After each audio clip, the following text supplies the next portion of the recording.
млади и почитувани гости.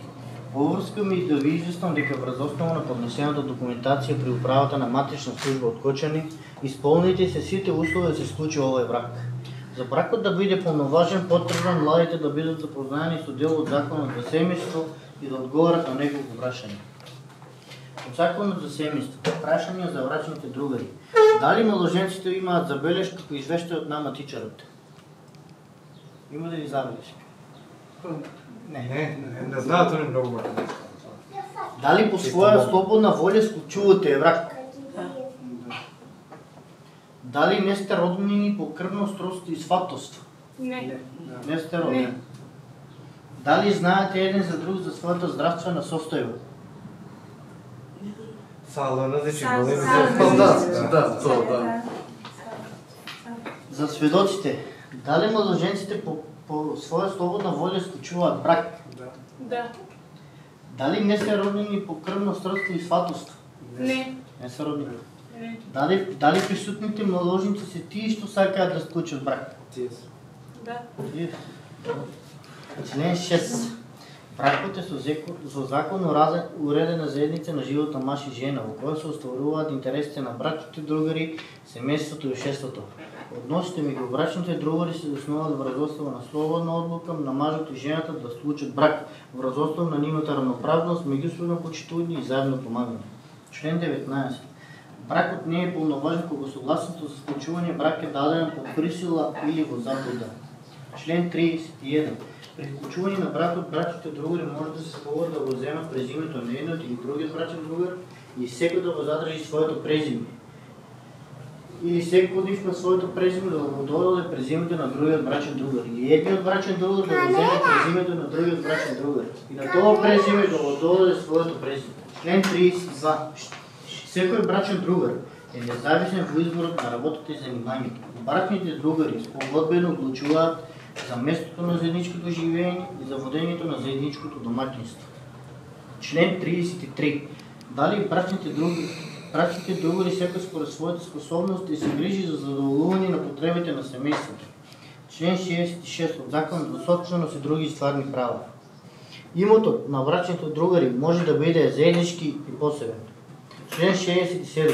Имотот кој брачните другари ќе го стекнат во текот на бракот представува нивен заеднички имот. Член 70. Брачните другари заеднички спогодбено управуваат и располагаат со заедничкиот имот. Член 79.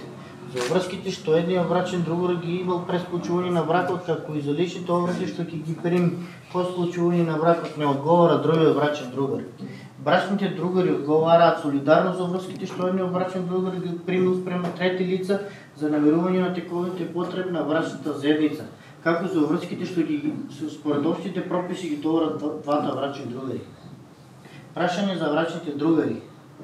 Дали вие, господине Раки Незировски, по своја слободна воля склучувате брак со овде присутната господја Нар Абдулова? Да. Дали вие, госпогице Нар Абдулова, по своја слободна воля склучувате брак со овде присутниот господин Ракип Незировски? Да. Кое презиме ќе го носат младоженците? Кое презиме ќе го носите? Незировски. Следва читање на запишувањето во матичната книга на Венчер и попишување на запишувањето. Значи, младоженец Ракип Незировски, роден на 5 јули 1990 година во Штип. Живеалиште и адреса на станот Кочани улица Партизанска, број 44. Име и презиме на родителите. Улици живеалиште Кочани улица Стамен Манов, број 54. Мајка Кефсер, татко Секран. Точно. Точно, да. Сега следва попишување во книгата на венчаните. Ајде сега.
всички гости.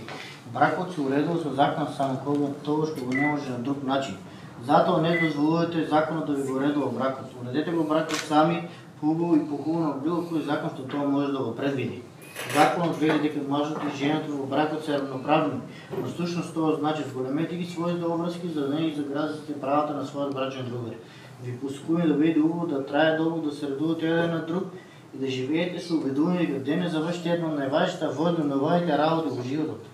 Бидејќи доброволно и нагласно се договорите дека сакате да живеете во брачна заедница врз основа на оваа слободно изразена волја, бракот го прогласувам за склучен. Нека ви се среќа и нека овој ден биде среќен почеток на вашиот долг и убав заеднички живот.